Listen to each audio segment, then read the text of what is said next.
ჩიტი და მელა. იყო ერთი ჩიტი ჩიორა.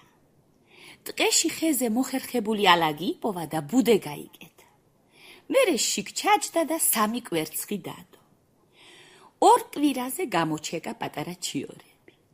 დედა თავის შვილებს უზიდავდა ჭიებს, კალიებს, პეპლებს, ბუზებს, აჭმევდა და ზრდიდა. დიდ სიხარულში იყო ჩიორა. ჩქარა დავაფრენ ჩემს ბარტყებსო, მაგრამ მალე უბედურება ეწია. წყეულმა მელამ ბუდეს მიაგნო, მიცუნცულდა ხიზირას და ჩიორას შეძახა. ჩიტო, ჩიტო, ჩიორაო. რაო, ბატონო მელაო. ერთი ბარტყი გადმომიგდე, თორემ შავ დღეს დაგაყენებ. ცულს მოვიტან ცუნცულასა, ხელეჩოს და წალდუნასა, ხესაც მოვჭრი ხიზირსაცა, შენ შეგჭამ და შენ შვილსაცა. შეეშინდა საწყალ ჩიორას. აიყვანა თავისი ბარტყები და ცოტა მოშორებით ერთ ძველ ბუდეში მოათავსა. სუნაგმა მელა მაინც მიაგნო ჩიტის ბუდეს, მიირბინა და ჩიორას შეძახა. ჩიტო, ჩიტო, ჩიორაო.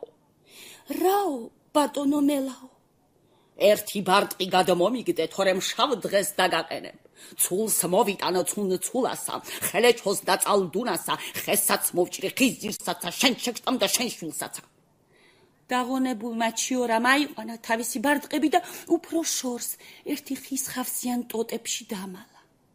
წყეულმა მელამ კიდევ მიაგნო ჩიტის ახალბინას, მიირბინა და ჩიორას შეძახა. ჩიტო, ჩიტო, ჩიორაო. რაო, ბატონო მელაო.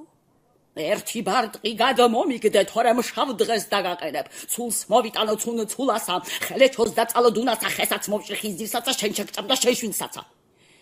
წარედ დაღონებულმა ჩიორამ აიყვანა თავისი ბარტყები, მხრებზე შეისხა და უნდოდა იქაურობას მოშორებოდა, მაგრამ ამ დროს ერთი ბარტყი გადმოუვარდა. მელამ ბარტყს პირი დაავლო, ბუჩქებში გაარბენინა და სასწრაფოდ გადაყლაპა. უბედური ჩიტი თავისი 2 ბარტყით მოშორდა იმ არემარეს. შემოჯდა ერთ ხეზე მეტად დაღონებული. მონადირემ დაინახა ჩიტი და ჰკითხა. ეგრე მწარეთ, რამ დაგაღონა ჩიორაო? არ გებრალები, ერთმა წუწკმა მელამ შვილი შემიჭამაო. აბა წამომაჩვენე ის წყეული და მე გაყურებინებ იმის სეირსაო. ჩიტი გაუძღვა მონადირეს და მელასთან მიიყვანა. მონადირემ მელას თოფი ესროლა, შიგ პირში მოარტყა და სული გააფრთხობინა.